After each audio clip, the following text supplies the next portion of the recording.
Hello everyone, Dr. Shabazz here, and I hope all is well with you as we go into the last week of our class. And this semester has been a very trying one, and I hope that we finish on a strong note. What I would like to do is talk to you about the project. I have talked to, or I have communicated with the group leaders, and I gave them some information about the group projects that will be passed along to you, but I will also send a message on Blackboard just to make sure everybody understands where we're going with this project. We've actually had to change midstream given the situation with the coronavirus. The original project is generally designed to be team-based, obviously. And so what generally happens is we will have groups doing different countries, and they will take a product and they will research and analyze the uncontrollables. They will adjust the marketing mix, and then they will position that product in that country. And then presentations are done in front of class. That's generally how it goes, and all of the information that we've covered in class will actually be folded into that project in terms of mixing theory with practice. I mean, you can read a book all day long, but unless you really get into the practice of it, then the lessons are lost. And ultimately, we come up with products like this. As you can see, this was a project done on Nigeria, and sometimes you'll get a very fancy cover, and I have told the group leaders that they can have at it. You can have a very colorful and attractive cover for your country, because I will show these to semesters, classes that come in following semesters. So it will look something like this. Now, obviously, it won't be physical, but you'll have a file that you will format, and there is a country at a glance. So this is a country at a glance, which is basically a fact sheet. So you see different types of country at a glance, but it's generally going to be a multi-column fact sheet of all the details of the country. And you don't have to research this. You can find any site that has this type of data. A lot of people will go to CIA Factbook, and they will go to some of these other sites, and they will essentially just grab from that site and put a few decorations in it. As you can see, you have some flags here, and I think on some of them you have maps, you have different sites. So it's really a good looking page.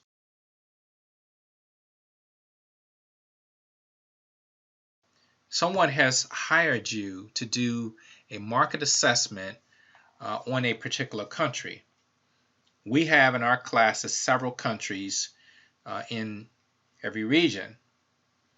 In the beginning of class, or when we started on this project, everybody picked a region randomly from a slip of paper. I don't know if you remember that. And then from that region, every group would choose a country. So you were able to choose any country you wanted within that particular region. But that's been a while ago that we did that. And so we're now going to come into a different type of project where we're giving a market assessment, and it's going to be related to the impact of the coronavirus. Now, say for example, you have companies now, a lot of companies have shut down their operations, right? But you have a lot of countries that are beginning to look at the light at the end of the tunnel. When is this thing going to tail off? When can we start operations again? You even hear it now, what President Trump is talking about. He's looking at sometime in May that he wants to open the country back up for business. And In fact, you have some people who are already defying ordinances by opening up their businesses anyway. I read a couple of articles. You've had some protests of people saying that they want the government to open the economy so they can get back to work. So a lot of companies in the U.S. are, even though their operations are shut down, they're strategizing. And they're also reevaluating some of their partnerships in some of their markets. So perhaps they may be doing this, maybe they need a particular assessment from a company like yours. Say you're a consulting company and you have a client that's looking into going into a particular country and they want this assessment. Is it a good idea to go now? Should I renew my ties to these retailers in that country? Or is it neutral? Is it a wait and see kind of thing? Or is it definitely a no? And that's up for you to give the assessment, to give. The country may have a contingency plan that you may mention, where these are some of the things that this country is doing, and these are the guarantees they're making. Or you can say, definitely not, the country is not ready. I wouldn't do it. I wouldn't go in because you have all of these issues. They don't even have a control over the infection rate and the death rates that are in the country. So it will be partly the information you've collected from your journals, some of the other information you may get from the contingency plans that you see that they're making, and then you will make an assessment and then a prognosis. And that will be it. So on Tuesday, you will present those three things. It will be a bit about the country, some of the background of the country, just a few of the facts, important facts about the country. Then you will talk about how the coronavirus has affected some of those uncontrollables that you have done journals on. Now, you don't have to do all of the factors. You can just pick one or two major ones, and that will be enough. But then comes the most important part, the assessment, where you give a look at the contingency plans that are being made by the country, but then you'll give an assessment in terms of how well you think that will fare, and whether it would be a good idea, whether it's a kind of a wait and see thing. Of course, there's a time frame that's attached to that. Are they 3 months away? Are they 6 months away? Are they a year away?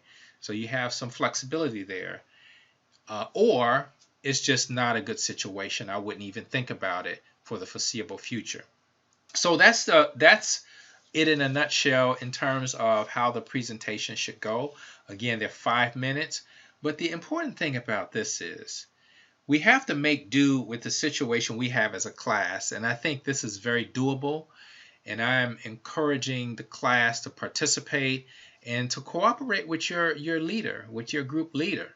It's very important that we do this and that we finish on a high note, because I don't want you to feel any type of angst or anxiety and in the end, because again, we're trying to finish on a high note, and I think it's doable.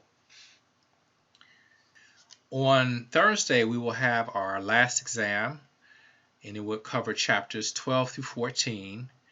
And chapter 14 is what you will find during this video after this introduction. And it's essentially international marketing. And you may have figured out that this class is broken up into different segments because global business is a capstone course at a lot of universities. It is one of the last courses that you'll ever take, and you should take it at the end and not at the beginning, not in your sophomore year, not in your freshman year, but you should wait until you've developed a body of knowledge, and then it all comes together at the end. So in the first exam, we covered globalization and culture, and we looked at all these different scenarios. We then dealt with economics, the economic environment, and the political environment, and trade.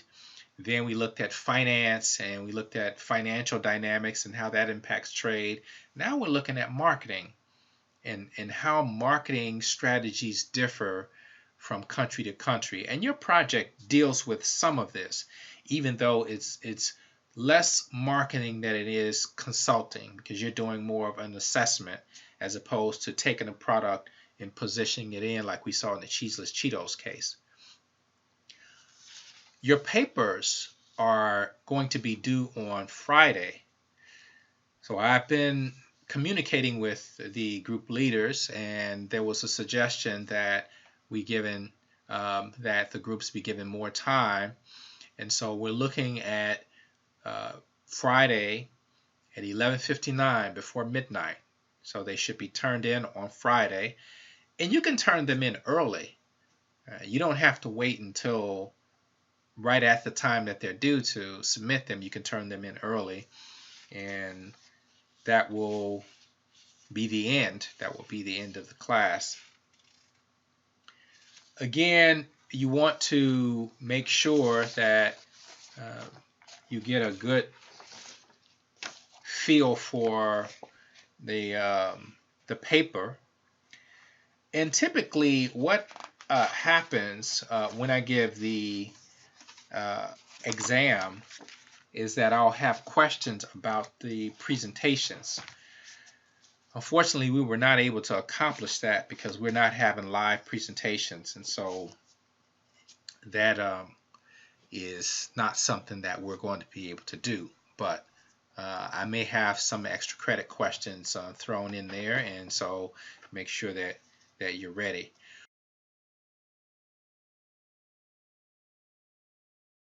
Okay, so I'm going to start with Chapter 14, Developing and Marketing Products.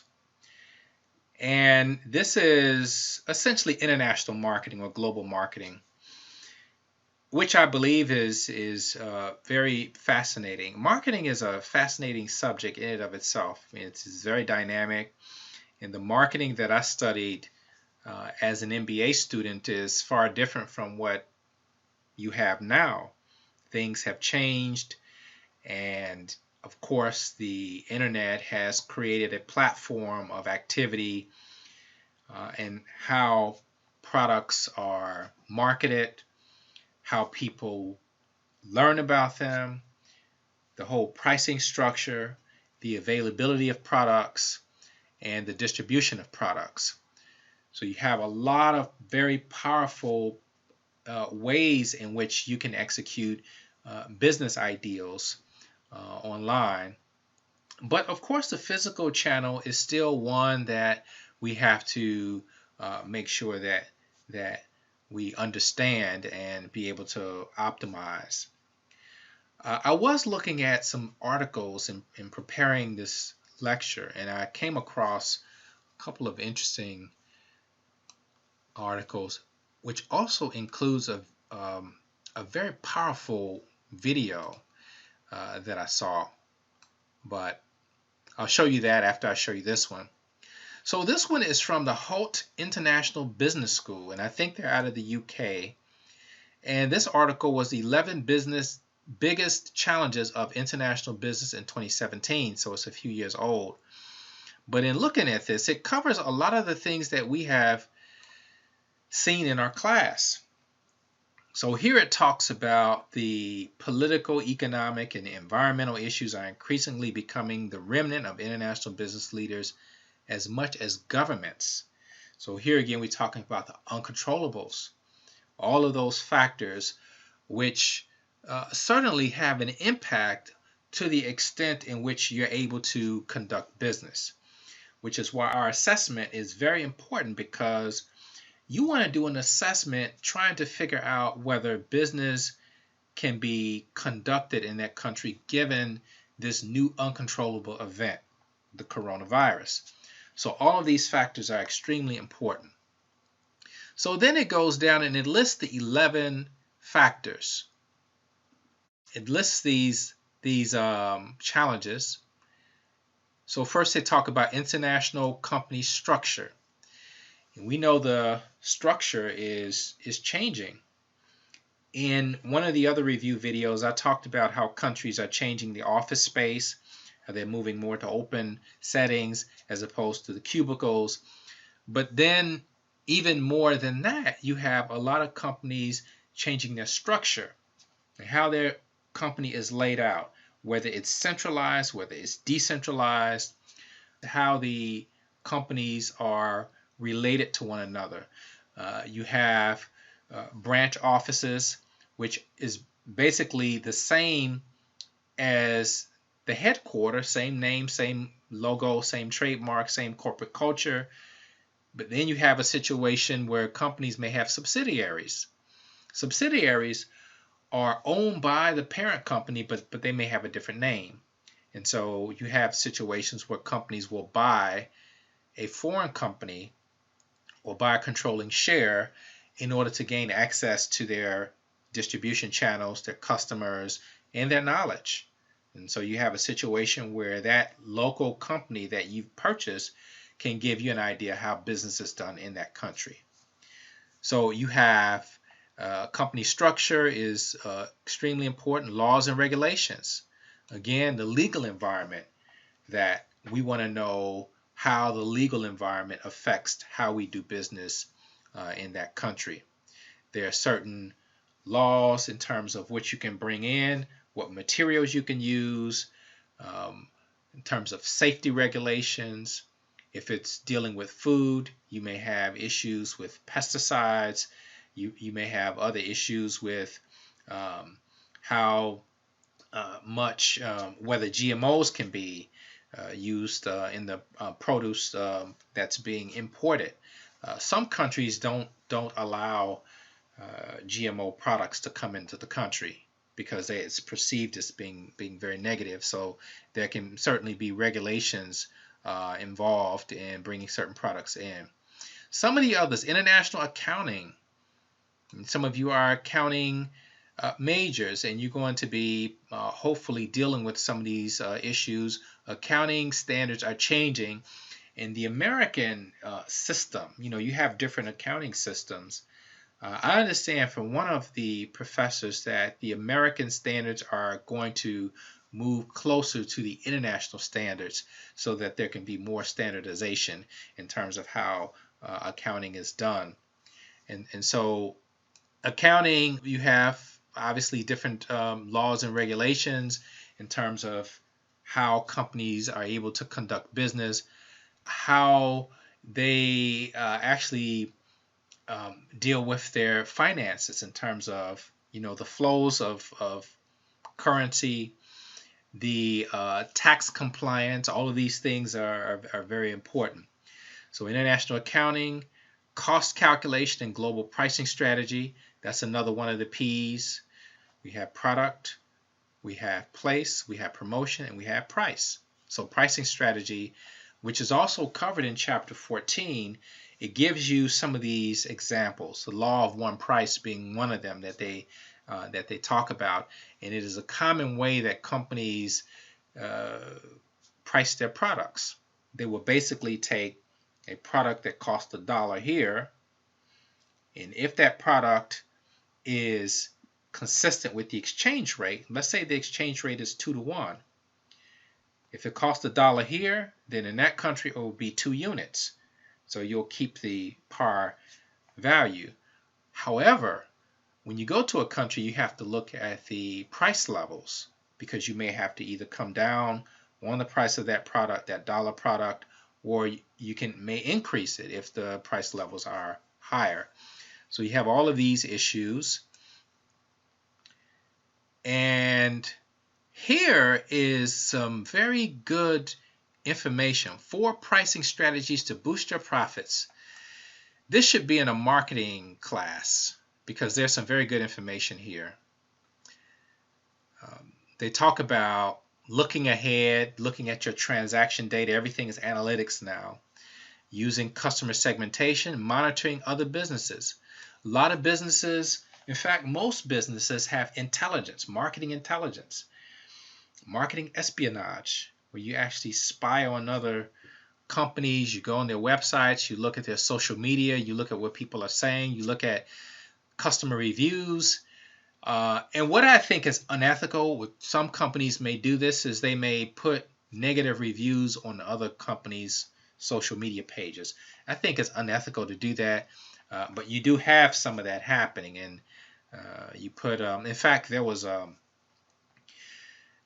expose done, and one former employee was given an interview, and she said that they were told that they had to put a certain amount of negative reviews on a competitor's website or on that particular page where people were ordering products, that they were told they had to put a certain amount per day, which is really, when you talk about ethics, that you all take business ethics, that would border on being very unethical, but it does happen.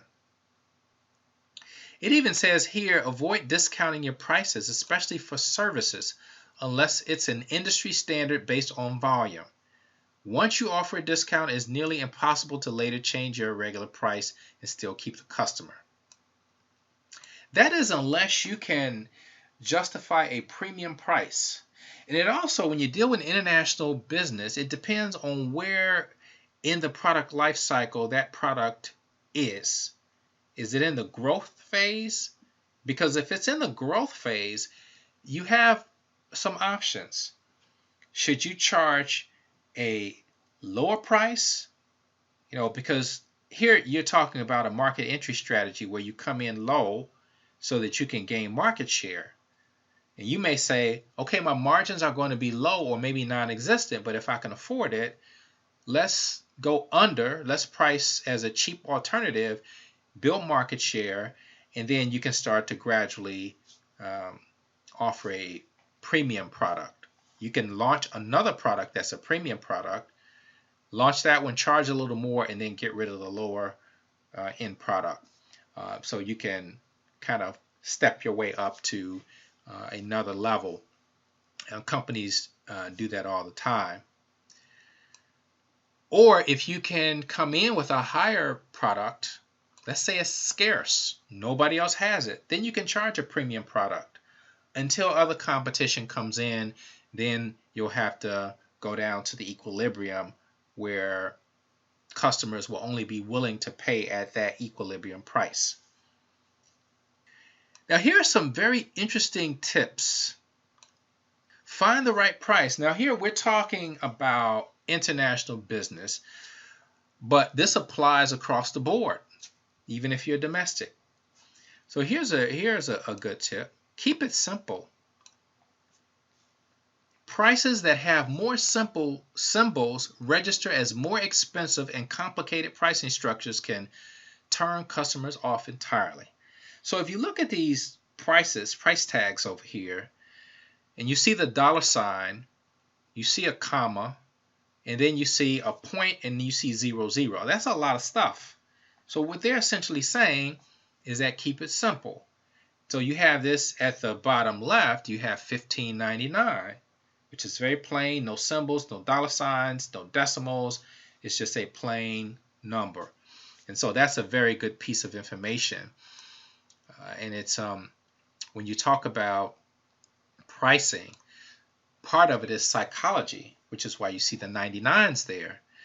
Going with point number 2, end with 9. A common marketing strategy is ending prices with the number 9 to convey affordability. So if you've had marketing, principles of marketing, you will know that that is called psychological pricing. And there are studies done that if you see a product that ends, let's say it's $49.99. Now we all know that's $50. But studies show that people tend to look at the first number as the point, as the price point. They look at the first number, not the other numbers. So if you're looking at $49.99, you're thinking more 40 than 50. And so that's the trick there. And it works. So whether it's $49.99 or whether it's $19.95 or whether it's $109.95, we tend to psychologically look at the lower end rather than the higher end. Here's also a good one with product placement. Number 3, use price anchoring. Place expensive products next to an even more expensive option. The less expensive items will seem like a steal in comparison. Again, you're talking about consumer behavior and psychology here. And these are very good tips to keep in mind. Here's the last one. Offer 3 options. Offer a bargain price, the price you actually want people to pay, and a luxury price. And this is what I was talking about when you talk about tiered products. And you may be aiming at getting the middle one because that's your bell cap. That's the one you really want to sell. And you have many car companies do this. They'll have the lower end product, and they'll have the mid-range product, and then they'll have the luxury product. And so you have a scale of tiered products that you can choose from. So you have the idea of payment methods. Now you've got Bitcoins. I believe we talked about that in class. Of course, PayPal. You've got a lot of overseas. You have people that use a lot of wire transfers. So those are things you have to also consider if you're doing business overseas. And then we know about currency rates, currency fluctuations. Those have to be looked at, especially if you're sourcing products overseas. If you're getting your supplies from overseas, you have to look at the exchange rates, which can either be advantageous or disadvantageous depending on the country you're in. Cultural communication difficulties, and cultural differences, this goes without saying. And if we've learned nothing else in this class, we will have learned that that makes a big difference. Political risk, supply chain complexity, risk of labor exploitation. Again, going to laws and regulations that we saw much earlier. That's an issue, and a lot of countries will have certain labor laws that will protect their workers. Unfortunately, a lot of companies go to countries where regulations are not as stringent, and they kind of take advantage of the laxity of those laws and may even hire children who are under working age. And so that's one of those issues. They have a quote here: international conventions and national legislation make modern slavery illegal, but we are still a long way from its final eradication. Businesses can play an important role in addressing modern slavery. And then you have the corporate social responsibility, and everybody being green now. Sustainability is a key word, and you want to make sure that as a company engaging in corporate social responsibility, that you're thinking about the environment.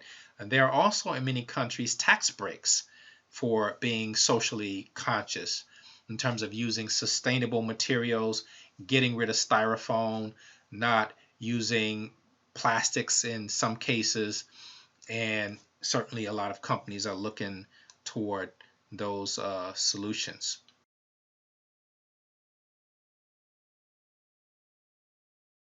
The next article I want to show you is something that you all probably know about as well. This article was published in 2016, so the numbers are probably a little bit off.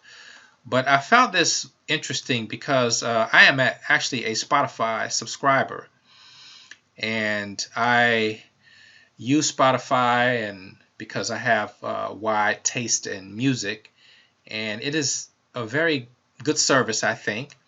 But you get an idea in this article on how Spotify has evolved over time. And again, this is from 2016 numbers, and so they're a bit dated. There's probably a lot more now, and that's information that's easy to find. But you look at some of the things that they say about international expansion. It says here that they have local versions in more than 60 countries. Japan being a market launched in 2017, and now you can see the trends. You look at 2010 all the way to 2016, and you can see the progression in terms of their subscribers in the millions. And so it says, how does Spotify do it? And they talk about localization strategies, 2 approaches to going global, and why Spotify wins choosing the less popular one. Step-by-step breakdown, 9 localization strategies from Spotify with examples, case study of Spotify's expansion to Asia. And they have all of these different points. There's a video that I'd like to show you that's very powerful. But just looking at some of these, the music industry is global, and we all know this. And that is one of the reasons why I play music the way I do for my videos, because I think that we miss out on a lot of great music because of frankly, the language limitations that we have here in the U.S. But there's a lot of nice, meaningful music, and I'm not just talking about any genre. But there are lots of different genres, and some that we may not have even heard of. Spotify's mission is a global mission. A lot of companies have the same view, a lot of the larger ones. Particularly if you're more dependent on internet as a platform, then obviously you're going to be immediately global. So here are some of the issues with the global paradigm. Commit to a defined long-term strategy in choosing your markets. Here they talk about Spotify versus Deezer, and they made the distinction that Deezer focused on smaller markets so they could gain a critical mass, as opposed to Spotify, which looked at gaining larger markets, including obviously the United States. And so Deezer didn't immediately go into the United States because they wanted to gain a wider penetration in a number of different markets.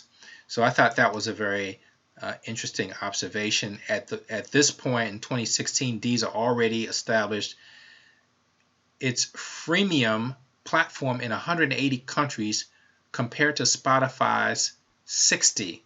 But of course, Spotify has a larger presence in the more influential countries, and that was the difference. It says here, adapt your product using current market trends and user behavior. Now, we all know about user-generated data in social media, and it's big. I mean, you've got Instagram, you've got Snapchat, you've got Facebook, you have all of these platforms, Twitter, where you're getting user-generated data. And so it's saying here, adapt your product using current market trends and user behavior. And all of these things are extremely important when you're dealing with music platforms, because, of course, music has a lot of emotional content. So you want to see what the trends are, what the latest global trends are, so that you can adjust.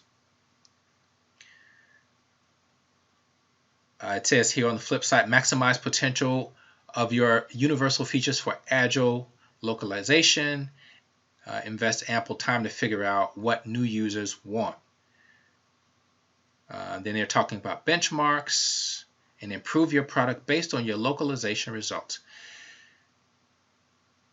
This is the video that I wanted to show you, which I think is very powerful, and I will just cue it up and we'll take a look.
Lagi siyang masaya at masayang makipag-usap sa ibang tao.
Tessa, okay na? Okay na? Dinig mo na mama? Ha? Si mama, papa, dinig mo na? Ha? Tessa? Tessa. Is it good? Hello. Hello. Hello. Yeah, that's good.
So there you have it. I thought that was a very powerful testament to the power of music, and seeing those Filipinos who were deaf finally being able to hear sound and then taking joy in music, I thought was a very powerful message.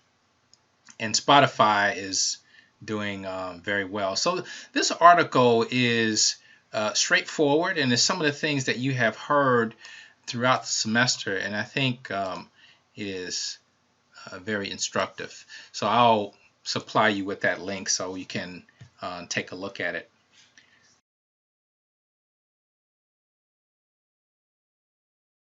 Okay, so I'm going to begin talking about Chapter 14, Developing and Marketing Products.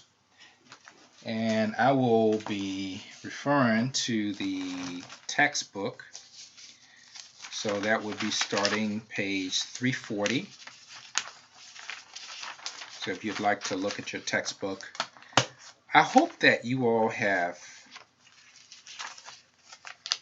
taken advantage of your investment in this textbook.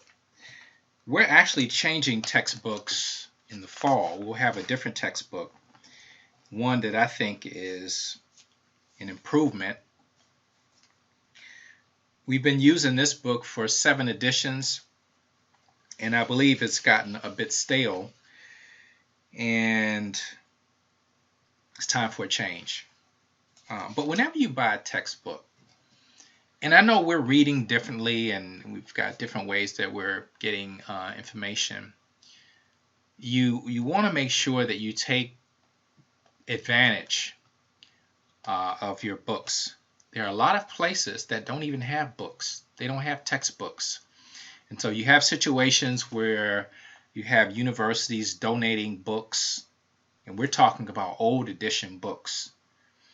And because in these other countries, they don't care. We donate them to their libraries. They go to the library and they'll read different books. And they may not all read from the same book. So it's very, as I said, we're privileged. We're in a privileged position being at FAMU. And I think you may appreciate more now the fact that we have FAMU, because now we're away from FAMU and we're talking through a computer. And so that is the reality of the situation that we're in. But hopefully we'll be back in the fall and we'll be back in the classroom. So developing and marketing products. This is, as I said, generally going to deal with international marketing, and in this segment we deal a lot with the marketing mix. One of the questions that is often raised when you talk about marketing, and I'm trying to pull up something while I'm talking, this idea that we heard early on in the class, standardizing products versus adapting products. When you standardize products, you typically take a product as is and you position it overseas. Now, in some theories, they will say you can still have a standardized product even though you have to change the name of it. That's still standardized because you're just changing the name. You're not changing the formula. You're not changing the marketing. You're not changing much of anything else, other than maybe if the country requires the national language to be used on your product, then you would just make that change. But that in and of itself is not necessarily customization. Kind of depends on the level. But when we say standardization, we're taking a product like Coca-Cola and we're positioning it overseas. We're positioning that product overseas. We take a product like Coca-Cola and we position that product overseas. You take other products like McDonald's. McDonald's uses a combination. So you have standardized products like the Big Mac. The Big Mac is the Big Mac. It typically doesn't change from country to country. But McDonald's menu changes because they'll put different items on the menu. There's some places where they serve pizza. They'll have rice. At a McDonald's, they'll have different desserts and side dishes, and it makes a very interesting combination. So if you ever go to the corporate McDonald's, and I'll pull up the site right now if I can find it. So here's a global McDonald's around the world. And if you ever have time, you can go to this site and you can just kind of take a look and see what McDonald's are doing in different countries. So all of these countries, and then we probably can just click on a couple. Let's click on a couple and just see what they all have to offer. This is El Salvador. We're going to go to a Salvadorian McDonald's and see what kind of things they serve. They actually have us to Sign in. You actually have to sign in on this. That's not cool. Okay, let's go to another one. Let's go to Czech Republic. What do they have in Czech Republic?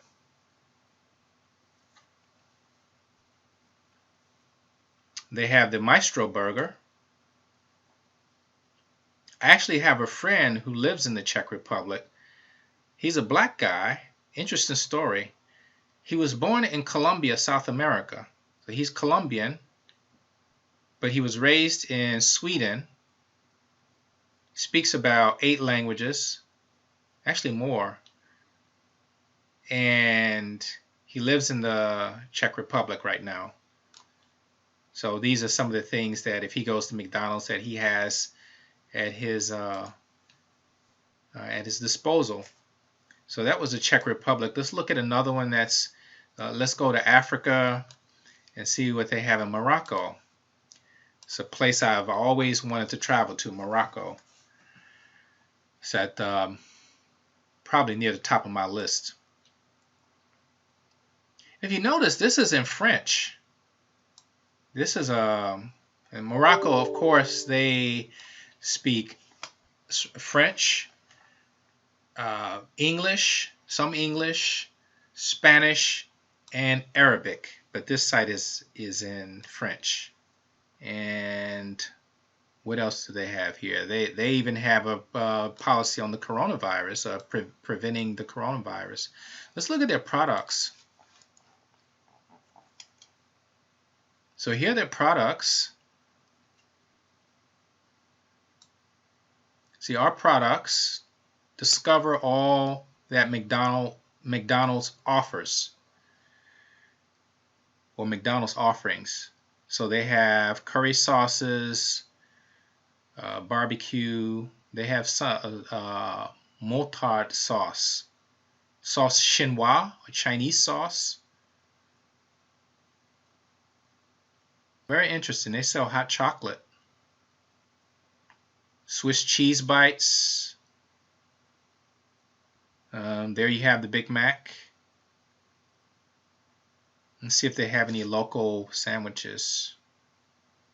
They have a wrap, but you know, typical McDonald's. Fresh milkshake here. So that's Morocco. So it's just interesting. You go to this McDonald's and you see all of these different options, and you can just kind of play around and see what these menus look like. This is Peruvian. So obviously this is Spanish, and they have their own select menu. Our menu. Sandwiches de carne.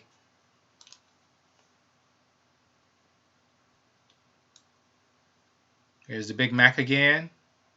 Quarter pounder. Cheeseburger. Hamburger. Yeah. And they have something with bacon.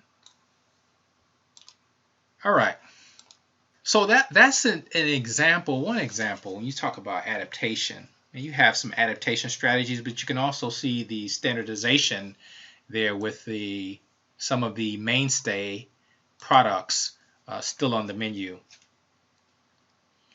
One of the things when you go abroad, you have to really ask yourself these questions of standardization versus adaptation, and to what level.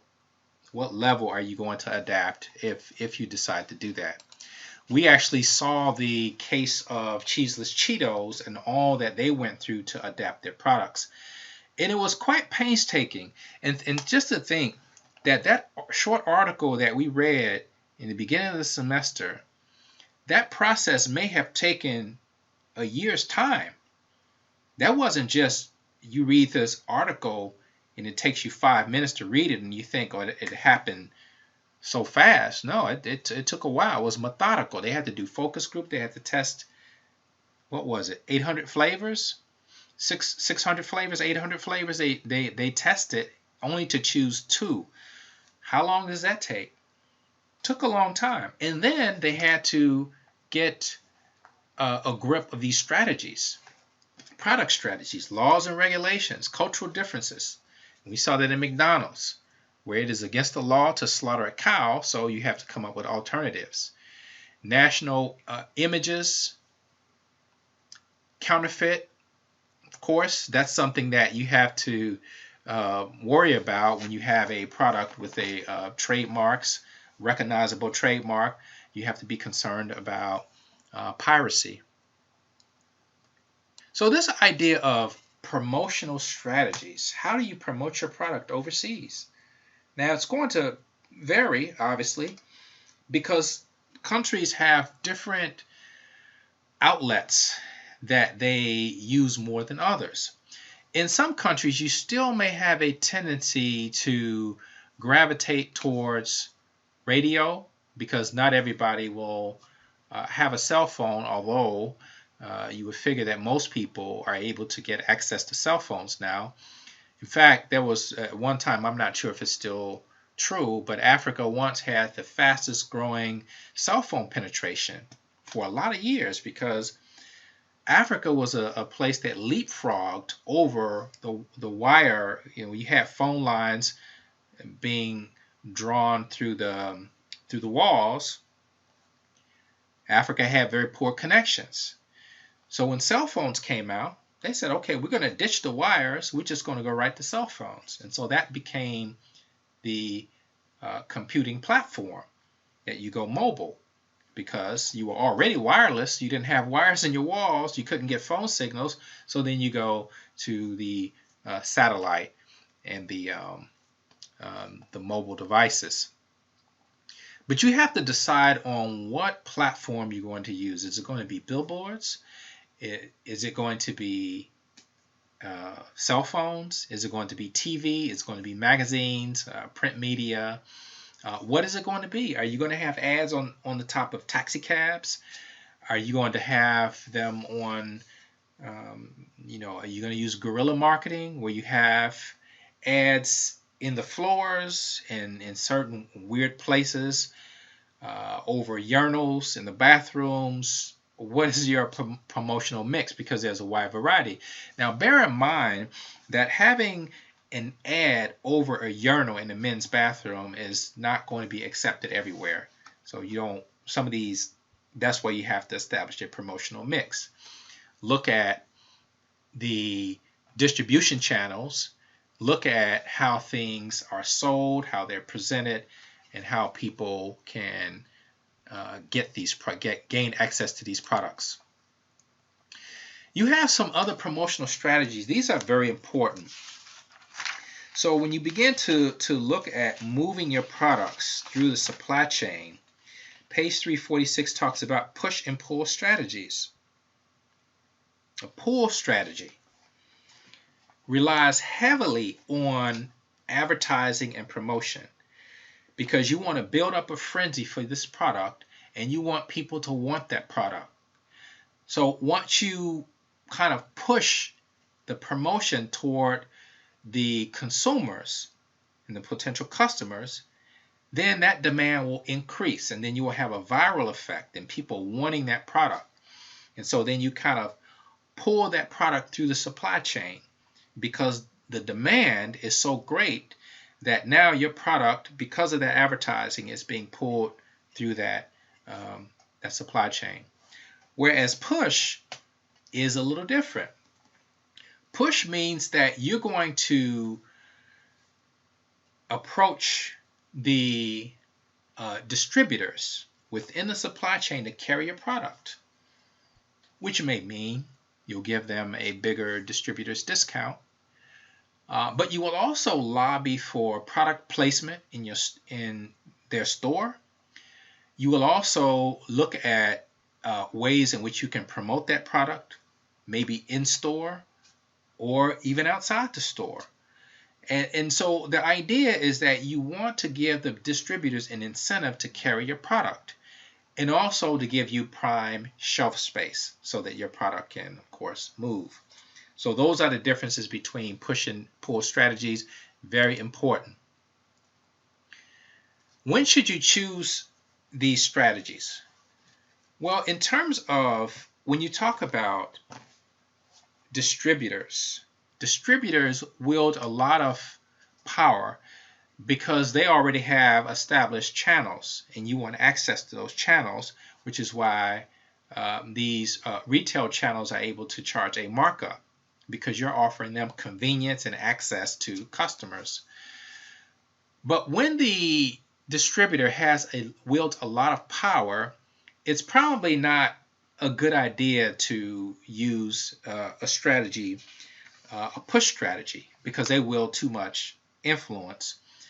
And you also want to make sure that when you use these strategies, that when you use the push strategy, that your supply chains are short, and that you don't have all of these different levels that you're actually pushing your product through, because then you have all of these different channels that you have to go through in order to get to the customer. So you've got these situations in which you will use one over the other. In terms of the push strategy, you're advertising to your consumers and you're trying to convince them that your product is the best and that they need to have that product. Now, if you're in a place where you don't have access to mass media, and say your cell phone penetration is not very good, or not everybody has a television and they rely on radio, now you have a situation where your pull strategy might not be the one that you would employ, because you don't have access to the mass media. Or if literacy rates are low, okay, you may not use that. You may use something else. You may resort to using radio media, but you may have to look at using your influence with the distributors and the outlets in order to get your product through. And of course, the type of product certainly matters, whether it's durable, whether it's non-durable, whether it's perishable, because of course the supply chain would matter, whether it's durable or perishable.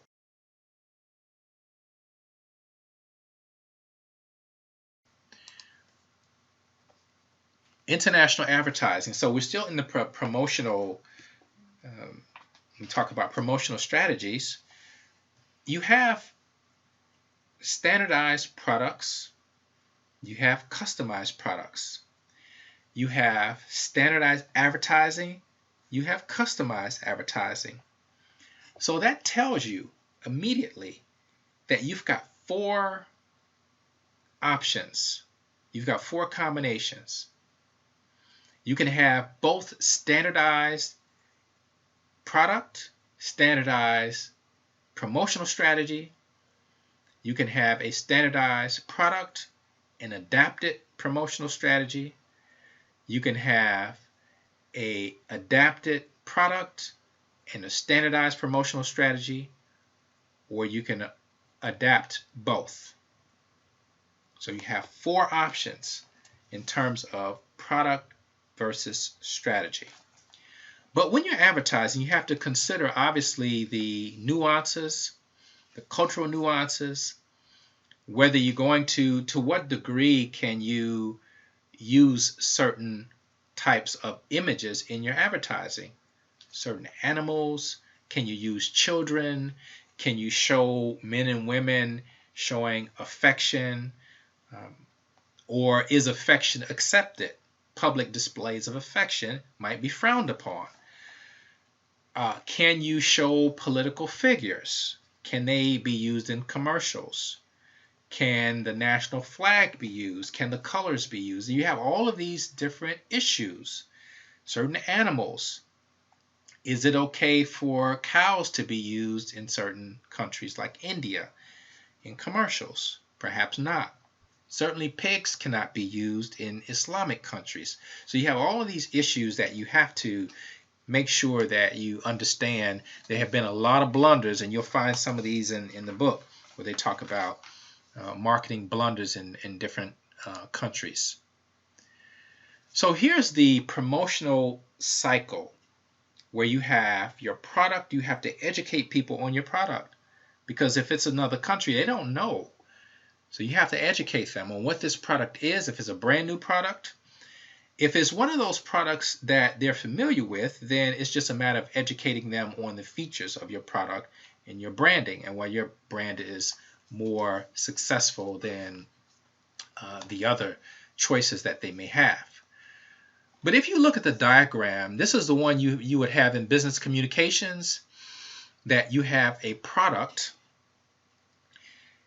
You as a company offer a value proposition. What is your value proposition? Your value proposition is a promise. You're saying that your product will do something that is worth them paying for it. Whether it makes life easier, whether it's more convenient, it saves time, it's cheaper, it gives you some kind of gratification, it makes you happy. What is it about this product? So our product, in this case, can simplify the work of buyers. That's the information that we have to put out. And we have to put it in, if we put it in a commercial, we have to put it in a way that is suited for that particular segment, that you're marketing to. And we know about demographics. So you have to segment your market in a demographic so that you can target it. And that you're not trying to advertise to everybody because that's more expensive. So then you send them the message. That's encoded. Encoded means that you're putting all kinds of you're coloring that message to suit that particular target segment. You put a message in there, a message that they then decode. It gives them an impulse to act on it or not. So if they act on it, if I buy this product, I will simplify my work. That's the message. And the message has to be clear. Otherwise, the commercial is not effective. Have you ever seen commercials that were very funny or you found captivating, and at the end of it, you couldn't figure out what they were marketing? So a very good message got your attention, but then it forgot to tie in what they were actually selling. And then you get the feedback loop. Once people buy the product, then the feedback comes, and or not. Maybe they didn't like the product, and of course you want that feedback as well, but sometimes you never get that chance. So this is the whole communication process. And then there's noise. I just mentioned an example of noise. You have a good commercial, and then you didn't tie it. You didn't tie the main message into what you were presenting. So what that means is all the information that you've put, the humor and maybe the visuals were great, that becomes noise because they didn't get the message. They didn't get what you were trying to sell. So this is something to keep in mind if you're ever doing marketing just in your own life. If you're marketing yourself, if you're running for an office, you want to make sure your message is clear so that people are not distracted by noise. Here are the options that I was talking about, and maybe I was not articulate in stating them, but you have your products and you have your promotion. You have standardization, adaptation for product, standardization, adaptation for communications. So that means you have 4 options, and here the options are presented. You can take your product and you can take your communications and extend them as is. So that means that's standardized. Product extension, communications adaptation means that you're going to keep your product as is, change your promotion. Then you're going to, and the third way is to change your product and standardize your message. Your message is going to be the same as it was in your home country. Or you can adapt both of them. The 5th option is you can create a brand new product. You don't have to deal with the existing products and promotions. You can just create a new innovation. And that's certainly an option that a lot of companies look at when they go overseas. Distribution strategies. Distribution strategies, as I kind of wind down, I'm looking at the time here, and we're almost at the end of class. When you look at distribution strategies of foreign countries, it can be pretty challenging. Some of the pictures that we saw in the Around the World quiz, you notice the roads are a bit different, and some are not as nice. So when you talk about traversing a city with a bad road system or confusing road system, now you have an issue. How do you get your products from point A to point B? And I think I talked about market entry strategies last time. I was talking about the 2 points. And that can be a challenge, particularly if you're in developing countries, and you want to consider that. That's why when you're doing the uncontrollables, you want to make sure that you look at also the infrastructure. You look at the physical environment so that you can understand how the country is laid out. So it says here, planning, implementing, and controlling the physical flow of product from its point of origin to its point of consumption. There's a very interesting experience when you go to certain countries that allow street vendors.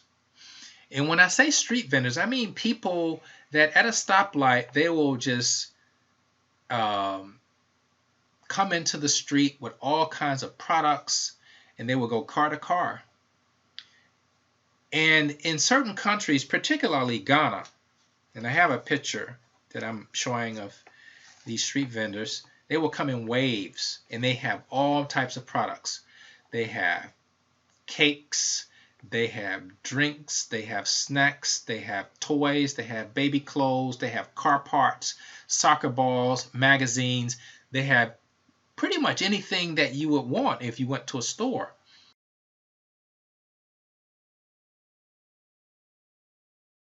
This Kaswan? Yeah, This Kaswan. Very good. Now we are in Central Region, right? Cafe? Oh, Cafe, where's that guy? Okay.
So then it becomes that the roadside becomes your store, and you're shopping as you're driving. So you can conceivably make it home with a car full of groceries without having left the car. So that's a very interesting model. And I think once these industrial nations figure that out, they're going to try to make that into something. But it works amazingly well in a lot of the poorer nations that you might see in the Caribbean and Africa and Asia, where they allow street vendors to go from car to car. But that's a different distribution channel, in that country or in those countries. These are some of the things to consider, whether you have exclusive channels, one that is designed totally for your products that are set up for you and your benefit. Obviously, you have competitive channels where you're obviously going to be competing for shelf space. And as you all know, shelf space has a value. It has a value on whatever space that product is sitting on. There's a value attached to that space, and so you want to make sure in these channels that your product has exposure and that you have the ability to restock. Because one of the things about companies is that if they're going to take your product, they want to make sure that they don't run out of inventory and that you're able to restock them. One of the other things is the channel length and cost. How many intermediaries, and what is their price? What is their wholesale and retail price? Because they want a discount. So you have to calculate that along the way, because of course if you sell to wholesalers, they're thinking about, I'm selling to retail, so I need to put in my margin because I need to make 20% from my retail. So I want a 30% discount because I want to be covered. I want to make my margin from my retail customer. So you have those kind of issues, cost implications.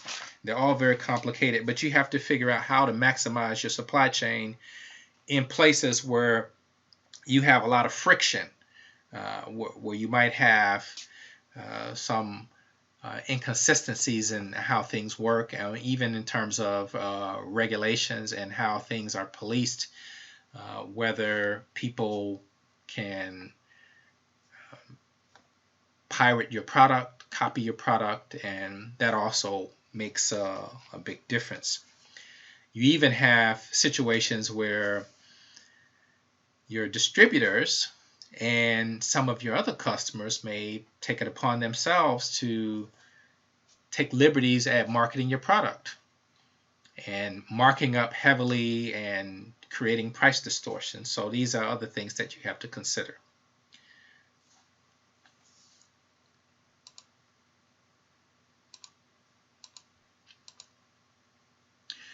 Lastly, this idea of pricing.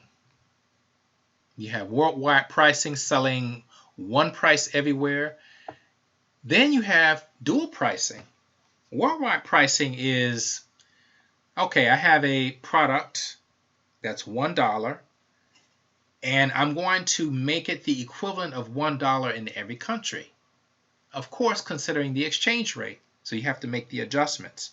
I think I've told you stories about going overseas and going to places like Norway and England and Bahrain and finding out that the price levels are very high.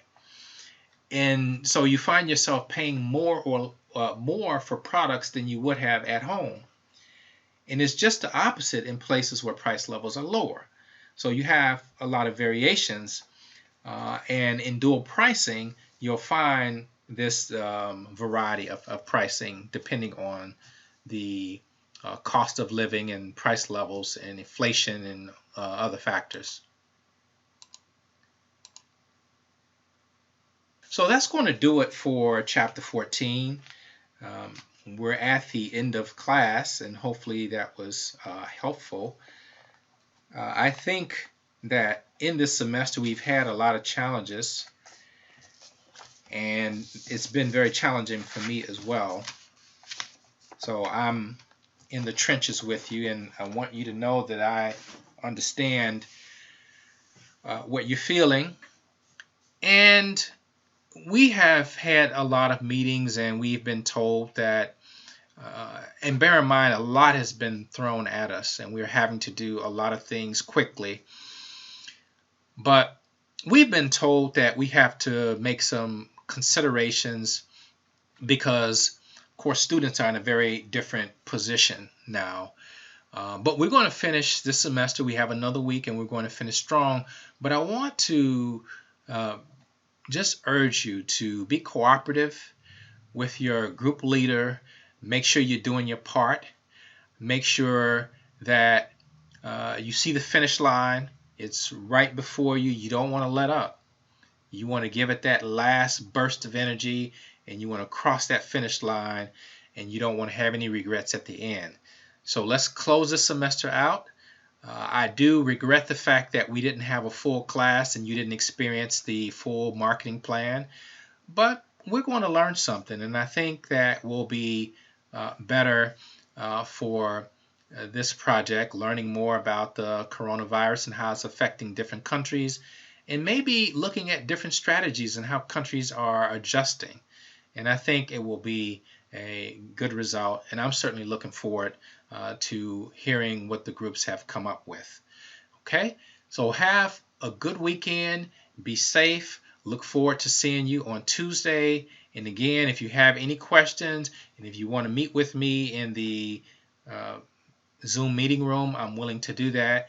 Just let me know, and then I will be sure to meet you there. Have a good weekend, and I'll see you Tuesday. Bye-bye.